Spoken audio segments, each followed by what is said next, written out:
Te doy la bienvenida y te invito a la presentación de la nueva serie bíblica Pueblos que huyen. Esta serie está basada en Proverbios 29:2, que dice: cuando los justos gobiernan, el pueblo se alegra, mas cuando domina el impío, el pueblo gime.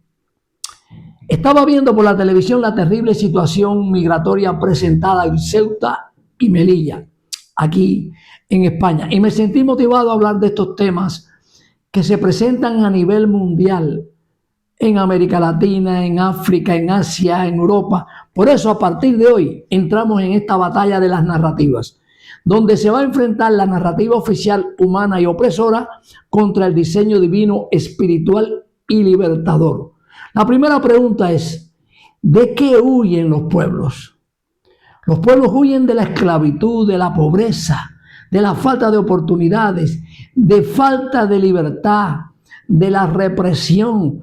Huyen del maltrato, huyen de la discriminación, de un entorno donde se ha planificado la escasez y se ha institucionalizado la desesperanza.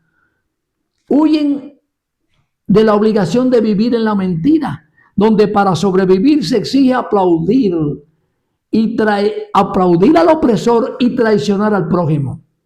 Bíblicamente, huyen de un Egipto moderno, un sistema idólatra que se ha colocado a sí mismo en el lugar de Dios, pretendiendo controlar los pensamientos, el sustento de las personas y el destino de cada uno. Y también controlar a toda la creación de Dios que está bajo su jurisdicción. Por eso los pueblos huyen de la indefensión programada, huyen de un diseño donde la justicia no existe y el ciudadano común está desamparado legal, moral y materialmente ante el poder absoluto. La huida es el último recurso cuando se rompe el límite de la dignidad. Por eso el ser humano fue creado para la libertad. Cuando un sistema intenta anular por completo el desarrollo y la voluntad individual, el intento divino de libertad empuja al movimiento. Huir es un acto de rebeldía y de reafirmación de la propia dignidad humana. Los padres huyen no por cobardía, sino por el deber sagrado de proteger a sus hijos del adoctrinamiento de esos sistemas. Huyen del hambre, de la miseria y la falta de oportunidades. Se huye para que las siguientes generaciones no nazcan con las cadenas ya puestas.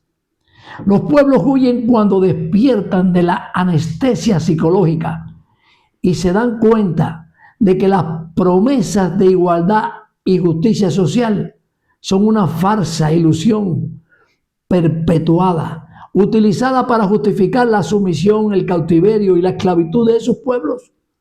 Ahora la pregunta es: ¿qué consecuencias trae eso? El éxodo masivo transforma tanto al pueblo que se va como al sistema que se queda y sacude la conciencia del mundo. ¿Por qué? Porque nadie huye de un lugar por gusto. Tú no huyes de un lugar donde te sientes bien, porque tienes tus necesidades básicas por lo menos cubiertas y se te respetan tus libertades y derechos. En un lugar así tú permaneces. Cuando huyes, la separación inducida destruye a la sociedad, divide y fragmenta a la familia, dejando atrás a los más ancianos y rompiendo los lazos comunitarios. Es la mutilación de la identidad de una nación. Las naciones pierden a sus talentos más jóvenes, a sus profesionales, a sus mentes más brillantes. El sistema totalitario se convierte en un cascarón vacío, habitado por el silencio y sostenido por la fuerza de la represión y la inercia. De allí que las dictaduras destruyen la empatía y el amor al prójimo al obligar a vigilarse o desconfiar entre sí a las personas para sobrevivir. La marea humana de refugiados o migrantes es el testimonio irrefutable del fracaso y de la burocracia de un sistema, de la ineptitud. Esto funciona como un espejo incómodo para el mundo. ¿Por qué? Porque obliga a las democracias a mirar la realidad y a cuestionar su neutralidad o complicidad. Al igual que en los relatos bíblicos, cuando el pueblo se ve obligado a huir, la diáspora se convierte en una voz poderosa fuera de las fronteras, libre de la censura. Se transforma en los guardianes de la memoria histórica y en el motor económico y moral para sostener con gusto y a costa del máximo esfuerzo a los que se quedaron.